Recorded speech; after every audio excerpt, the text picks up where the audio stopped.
नमस्कार, राधे राधे। सभी का स्वागत है Radhe sir reasoning YouTube channel पर। आज एक छोटी सी बात हम डिस्कस करने जा रहे हैं और वो है पजल में स्पीड कैसे बनाएं, कैसे बढ़ाएं, किस तरह से हम अपनी स्पीड को इम्प्रूव करें।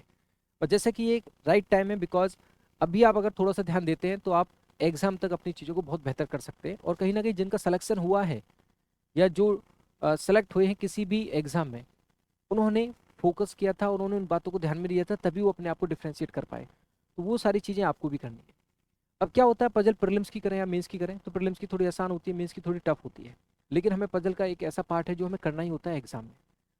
इसमें अब स्पीड की बात करें तो रीडिंग जो है इसमें सबसे मेन पार्ट है। मीन्स जब हम पजल को करने बैठते हैं तो कई बार ऐसा होता है कि कुछ कुछ सेंटेंसेस ऐसे आते हैं जो टेक्निकल सेंटेंसेस हैं, जिनको हमें 3 से 4 बार पढ़ना पड़ता है, तब हमें समझ में आता है कि यार ये क्या कहना चाह रहा है ना। और एक बच्चा ऐसा है कि जिसने पढ़ा, पढ़ते पढ़ते समझ में आ गया कि इसका मीनिंग ये है, इनडायरेक्टली चीज़ों को डिफाइन किया गया है। तो किस तरह से डिफाइन किया गया है, क्योंकि जब पजल का एक थोड़ा सा लेवल होता है तो उसमें चीज़ें डायरेक्टली कम, इनडायरेक्टली ज़्यादा डिफाइन की जाती है ना। तो अगर हम किसी सेंटेंस को 3 3 4 4 बार पढ़ रहे हैं, उसके बाद हमें समझ में आ रहा है, तो ऑफकोर्स समय ज़्यादा लगेगा। और एक स्टूडेंट ऐसा है, एक एस्पायरेंट ऐसा है जो पहली बार में समझ जा रहा है कि यार ये क्या कहना चाह रहा है। तो हमें क्या करना है, रीडिंग पे बहुत ज़्यादा ध्यान देना है। अब अप्रोच तो है ही, अप्रोच तो हमें समझनी होती है। अप्रोच जैसे क्या होता है कि कैसे हम क्रॉस चेक करते हैं, राइट। और क्रॉस चेक करते समय डिसीजन मेकिंग एक एबिलिटी है कि हमें किन पॉसिबिलिटीज को पहले चेक करना चाहिए, किन को बाद में चेक करना चाहिए, किन को पहले चेक करने से हमारी पॉसिबिलिटी कम बनती है। इस तरह की समझ, ये एक अप्रोच का पार्ट है जो कि आप अप्रोच आपको जाननी चाहिए, उसके बाद अभ्यास करना चाहिए। और अभ्यास कैसा करना चाहिए, अभ्यास ऐसा करना चाहिए जैसे आप पजल लगाते हैं डेली बेसिस पे या ऑल्टरनेट डेज पे, लेकिन जब भी आप पजल लगाएं तो मिक्स रूप में प्रैक्टिस ना करें। जैसे फॉर एग्जाम्पल, आज मैं अगर फ्लोर की पजल लगाने बैठ रहा हूं तो आज फ्लोर की पजल में प्रीलिम्स और मेंस दोनों, प्रीलिम्स और मेंस दोनों इंक्लूड होने चाहिए। और जब भी मैं 2 घंटे या 1 घंटे 5 10 पजल लगाने बैठ रहा हूं तो फ्लोर की पजल लगाऊं।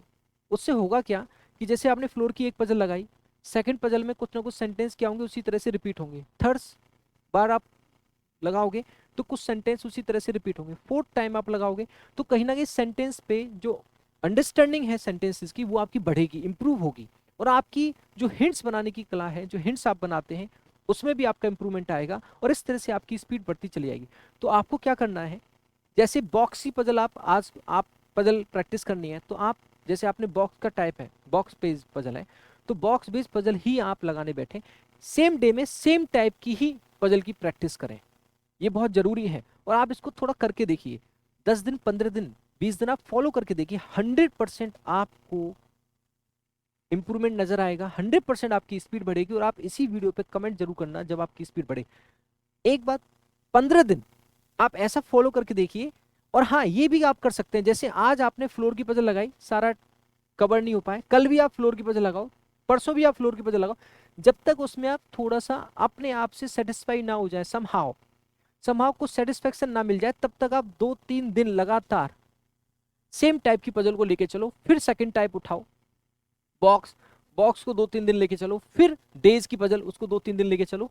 और किसी भी पजल को जब लेके चल रहे हैं उससे पहले थोड़ी सी अप्रोच उसके बारे में जान लो।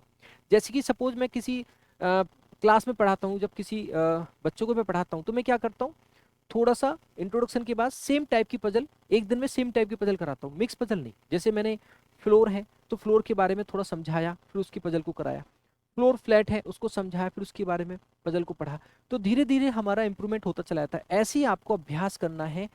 जब फ्लोर फ्लैट लगाने बैठ रहे हैं तो फ्लोर फ्लैट की पजल्स के बारे में जानो, उनकी सेंटेंस की मीनिंग जानो, और फिर उसको तब तक करो, 1 2 3 दिन तब तक करो जब तक कि आपको समहाउ कुछ सेटिस्फेक्शन नहीं मिल जाता। इसको एक बार फॉलो करिए और कमेंट जरूर करना कि आपका इंप्रूवमेंट किस लेवल पे हो रहा है, ठीक है।